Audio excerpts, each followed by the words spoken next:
பேசலாம்.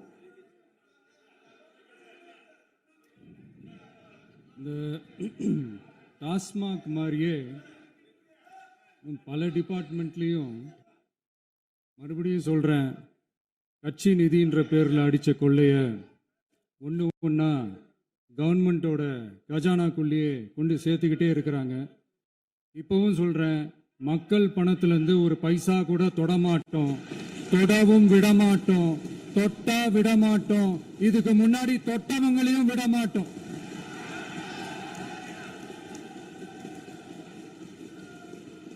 ஒவ்வொரு ஊழலா வெளியில வரும் போலே,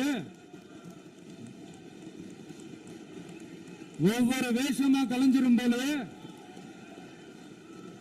இங்க இருக்கிற நிறைய பேரு நடுங்கி போய் இதுல நம்ம மேல அவதூறு வேற.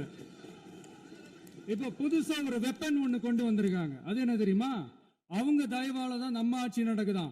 மக்கள் தயவால இந்த ஆட்சி நடந்துகிட்டு இருக்கு. மனசாட்சி உள்ள சக்திகளோட ஆதரவால இந்த ஆட்சி நடந்துகிட்டு இருக்கு.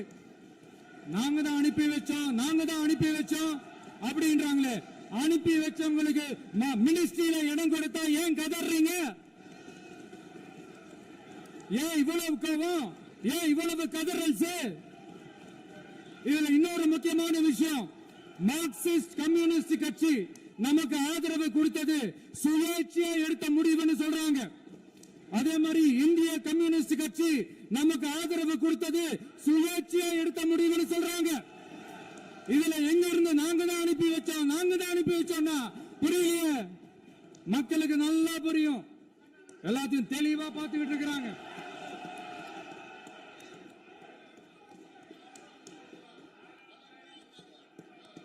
முதலமைச்சர் கண்டினியூ பண்ணலாம். மாண்பு முதலமைச்சர்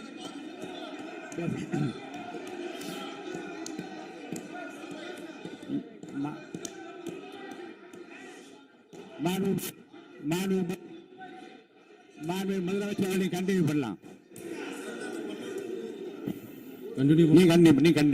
நீங்க கண்டினியூ பண்ணலாம்.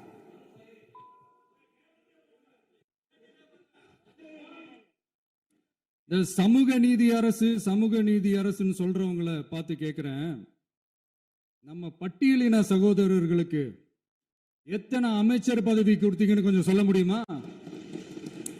ஆனா நம்மளுடைய அரசுல 8 அமைச்சர் பதவிகள் யாருக்கு?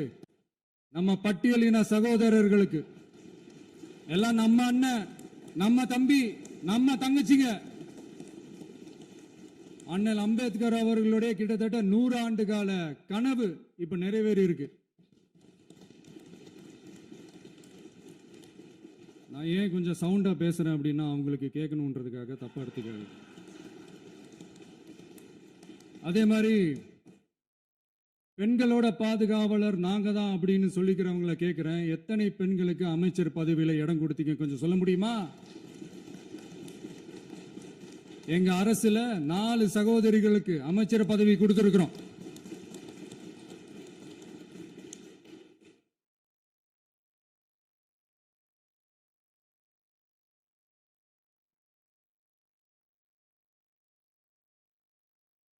அதனால மக்களால் நிராகரிக்கப்பட்டு மக்களால் அகற்றப்பட்டவங்களுக்கு ஒன்னே ஒன்று சொல்லிக்கிறோம், தப்பே செய்ய மாட்டோம், ஊழலே செய்ய மாட்டோம், நேர்மையா தான் இருப்போம், நியாயமா தான் இருப்போம் அப்படின்னு சொல்றவங்களால மட்டும்தான் கூட்டணி ஆட்சி அமைக்க முன்வரும். ஆட்சியிலையும் பங்கு, அதிகாரத்திலையும் பங்கு கொடுக்க முன்வரும். ஊழல்லையே ஊறி போனவங்களால இந்த கூட்டணி ஆட்சியோ ஆட்சியிலையும் பங்கோ அதிகாரத்திலையும் பங்கு கொடுக்க முன்வராது. மெஜாரிட்டி இருந்தாலும் தரமாட்டாங்க, மெஜாரிட்டி இல்லைனாலும் தரமாட்டாங்க. கேட்டா ரெடிமேடா ஒரு பதில் ஒன்று வச்சிருப்பாங்க, கூட்டணி ஆட்சியை மக்கள் விரும்ப மாட்டாங்கன்னு. அதே மக்கள் தான் இப்ப அவங்கள பார்த்து சிரிக்கிறாங்க. நான் பதவி ஏற்ற அன்னைக்கு கொஞ்சம் டைம் அவகாசம் கேட்டேன். எதுக்கு கேட்டேன்? நிதி நிலைமைலாம் கொஞ்சம் மோசமா இருக்குது, அதெல்லாம் கொஞ்சம் சரி செஞ்சுக்கிட்டே படிப்படியாக கொஞ்சம் கொஞ்சமாக நான் கொடுத்த வாக்குறுதிகள்லாம் செயல்படுத்துவேன், அதுக்காக கொஞ்சம் டைம் அவகாசம் கேட்டேன். நான் ஏதோ வேற எதுக்காகவோ வேற யாருக்காகவோ ஏதோ அவகாசம் கேட்ட மாதிரி. அடுத்து இங்கே சபையில் இல்லாதவங்களை பற்றி பேச வேண்டாம்னு நினைக்கிறேன்.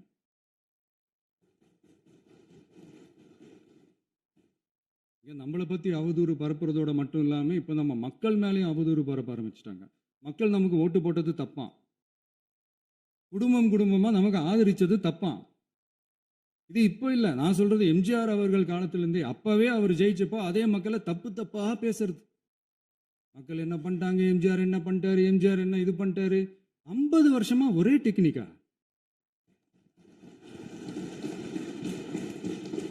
டெக்னாலஜி எல்லாம் மாறி வேற எங்கேயோ போயிட்டு இருக்கு பஸ். இதுல கொஞ்சம் டெக்னிக்காச்சும் கொஞ்சம் மாத்தினா கொஞ்சம் நல்லா இருக்கும். அதனால மக்களுக்கு யூஸ்ஃபுல்லா இருக்கிற மாதிரி இந்த ஆக்கப்பூர்வமான கருத்துக்களோ ஆக்கப்பூர்வமான யோசனைகளோ இருந்தா சொல்லுங்க, அதை நாங்கள் டெஃபரெண்டாக எடுத்துக்கிறோம். ஆனால் அதை விட்டுட்டு இந்த நக்கல் நையாண்டி சம்பந்தம் இல்லாத பேச்சு இதெல்லாம் பேசிட்டு அப்புறம் முதல்வர் பதில் சொல்லலை, முதல்வருக்கு பதில் சொல்ல தெரில அப்படின்னா அப்புறம் என்ன சோஃபா மாடல் ஆட்சியா? அது என்னன்னு புரியறதுக்கே எனக்கு ரொம்ப நாள் ஆச்சு. இந்த sofa set, table chair, teapoy, furniture பிஸ்னஸ்லாம் வேற எங்கேயா வெளியில் போய் பண்ண சொல்லுங்க. அப்படி அந்த பிஸ்னஸ் தான் பண்ணணும்னா நிறைய பிஸ்னஸ் பண்ணுற மாதிரி வெளியில் போய் பண்ண சொல்லுங்க, இங்கே சட்டசபைக்குள்ளே வேணாம்.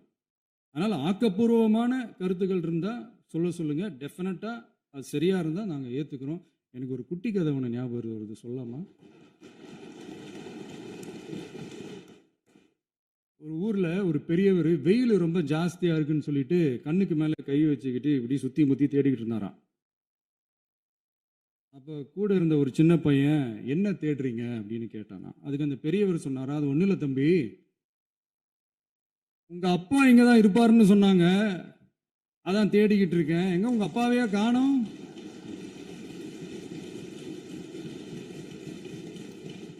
இல்லை, அந்த எங்களுக்கும் நக்கலா நையாண்டியா சம்பந்தம் இல்லாத குட்டி கதை இதெல்லாம் எங்களுக்கும் பேச தெரியும். அந்த கதையில பெரியவர் அப்படி சொன்னாராம், தப்பா எடுத்துக்காதீங்க. அந்த கதையில பெரியவர் அப்படி கேட்டாராம். அதனால யாரும் இங்க டென்ஷன் ஆக வேணாம். அதனால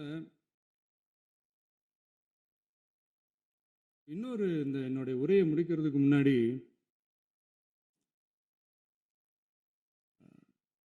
போயிட்டாங்க, பேசலாமா? உங்க கருத்துக்களை நீங்க முழுமையாக மன நிறைவோடு பேசலாம். டிவியில் பார்க்கலாம். சரி, அதான் 5 நிமிஷம் பேசுனதுக்கே கொளத்தூரி இந்த ஆட்டம் ஆயிடுச்சு. பேசுனா அப்புறம் என்ன பண்றது? கடைசியா நான் இந்த உரையை முடிக்கிறதுக்கு முன்னாடி ஒரு முக்கியமான ஒரு விஷயம் பத்தி சொல்லணும். ஆளுநர் உரை அன்னைக்கு இந்த தமிழ் தாய் வாழ்த்துக்கு அப்புறம் தேசிய கீதம் பாடினது தப்பு, தேசிய கீதம் 2 முறை பாடினது தப்பு, அப்படி ஒரு நிகழ்வு இதுக்கு முன்னாடி இந்த சட்டசபையில நடந்ததே கிடையாது, அந்த மரபே மாத்திட்டீங்க, இப்படி ஒரு பெரிய ஒரு போர் மாதிரி எதிர்கட்சியை சார்ந்தவங்கலாம் சொன்னாங்க இல்லையா? அந்த மாநில உரிமை போராளிகளை, அந்த மரபு காக்கிற உரிமை போராளிகளை ஒரே ஒரு கேள்விதான் கேட்கணும். 2021 ஆகஸ்ட் 2 ஞாபகம் இருக்கா? Centenary celebration of Tamil Nadu legislature. அந்த ஃபங்க்ஷனில் நம்ம முன்னாள் முதலமைச்சர் கருணாநிதி அவர்களோட கலைஞர் அவர்களுடைய கலைஞர் அவர்களுடைய புகைப்படத்தை மாண்புமிகு குடியரசுத் தலைவர் திறந்து வைக்கிற ஒரு ஃபங்க்ஷன். அந்த ஃபங்க்ஷனில் national anthem followed by Tamil Thai Vazhthu அப்படின்னு அறிவிச்சது ஞாபகம் இருக்கா? அதாவது தேசிய கீதத்துக்கு அப்புறமா 2வது முறையா, நோட் திஸ் பாயிண்ட் மாண்புமிகு பேரவைத் தலைவர் அவர்களே, ப்ளீஸ் நோட் திஸ் பாயிண்ட். தேசிய கீதத்துக்கு அப்புறம் 2வது முறையாக தமிழ் தாய் வாழ்த்து பாடப்படும் அப்படின்னு சொன்னது ஞாபகம் இருக்கா? அதுவும் முத்தமிழ் அறிஞர் அப்படின்னு சொல்ற நம்ம கலைஞர் அவர்களுடைய அந்த புகைப்படம் வெளியிட்டு விழாவில் அவர் இருந்த இதே சபையில தமிழ 2வது இடத்துக்கு தள்ளினது யாருன்னு ஞாபகம் இருக்கா? அது மட்டும் இல்ல, அந்த தேசிய கீதத்தை நாட்டுப்பண் நேஷனல் ஆந்தம்னு சொல்லி அதே ஃபங்க்ஷன்ல கடைசியா ஃபங்க்ஷன் முடியும் போது செகண்ட் டைம் தேசிய கீதம் பாடினதும் ஞாபகம் இருக்கா? இதே அவையில் தான் அது அவை குறிப்பிலும் இருக்கிறது. இதே அவையில் தான் நடைபெற்றது. இந்த தக்க புக்கில் நேரத்தில் இந்த ஆதாரங்களை அளித்த மாண்பு முதல்வர்களுக்கு நன்றியை தெரிவித்துக் கொள்கிறேன். டவுட் இருந்தா இந்த புக்கை பார்த்து தெரிஞ்சுக்கலாம். அதனால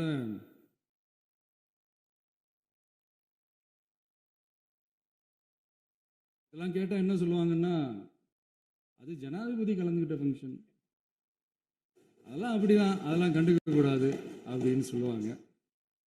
இதே மாதிரி தான் பேசுறது ஒன்று, செய்யறது ஒன்று, செய்யறது ஒன்று, பேசுறது ஒன்று. இதெல்லாம் மக்கள் பார்த்துக்கிட்டு இருக்காங்க. எலெக்ஷனுக்கு முன்னாடி தான் அப்படி செஞ்சுக்கிட்டு இருந்தாங்க. இப்போ எலெக்ஷனுக்கு அப்புறம் அதே தான் செய்கிறாங்க. இந்த விஜயையும் சாமானியர்களின் உண்மையான சமூக நீதி அரசையும் அவமானப்படுத்துறதுக்கு தான் அவங்களோட அந்த பொலிட்டிக்கல் சீனியாரிட்டி அது பயன்படுத்துது போல. சரி, செய்யட்டும் செய்யட்டும், நல்லா செய்யட்டும். இப்போ ஆனாலும் நம்மளுடைய மாநில உரிமை, மொழி உரிமை, உத்தமபுத்திரர் போல வேஷம் போடுற எதிர்கட்சிக்கு ஒன்றை மட்டும் ஆணித்தரமாக சொல்கிறோம். உங்களை மாதிரி தமிழ்னு சொல்லிக்கிட்டு, மொழி, பண்பாடு, கலாச்சாரம்னு சொல்லிக்கிட்டு ரெட்டை வேஷம் போடுறவங்க நாங்கள் கிடையாது. உலகெங்கும் வாழும் என் தமிழ் சொந்தங்களுக்கு நம்முடைய உத்தரவாதம் தமிழ் தான் எங்கள் உயிர் நாடி அப்படின்றத மறக்க மாட்டோம். இப்போவும் சொல்கிறோம், மாநில உரிமையில் எப்பவும் உறுதியாக இருப்போம். அதே சமயத்தில் அரசியல் வேற, ஒன்றிய மாநில அரசுகளுக்கு இடையே இருக்கிற நிர்வாக அணுகுமுறை வேற. இதில் நாங்கள் ரொம்ப தெளிவாக இருக்கிறோம். அதனால் எங்களுக்கு பாடம் எடுக்கிறதா நினச்சிக்கிட்டு உங்கள் வேஷத்தை நீங்களே கொஞ்சம் கொஞ்சமாக கலைச்சிக்கிட்டே வரீங்க, மறந்துடாதீங்க. அப்புறம் நேற்று எதிர்கட்சி தலைவர், மாண்புமிகு எதிர்கட்சி தலைவர் பேசும்போது நிறைய பேசினாங்க. அதில் ஒன்று மட்டும், அரசு சொல்கிறதா நினச்சிக்கிட்டு நம்மளை இன்டைரக்டாக ஈவில் அப்படின்ற அந்த வார்த்தையை யூஸ் பண்ணாங்க. எனக்கு ஒன்று தான் சொல்லணும்னு தோணுது. ஈவில்ஸ்னு டெவில்ஸ் பேசக்கூடாது.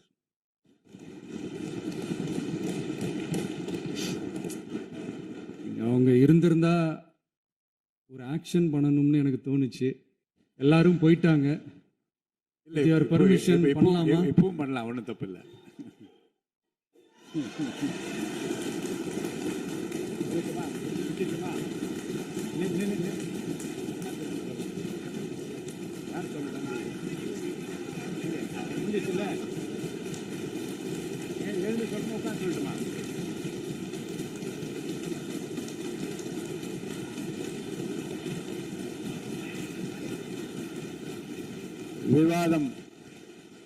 விவாதம் முடிவுற்றது. மாண்புமிகு உறுப்பினர்கள் முன்மொழிந்த திருத்தங்கள் வலியுறுத்தப்படுகின்றனவா என்று அறிய விரும்புகிறேன். மாண்புமிகு உறுப்பினர்கள் முன்மொழிந்த திருத்தங்கள் அனைத்தும் பேரவையின் அனுமதியில் திரும்ப பெறப்படுகின்றன.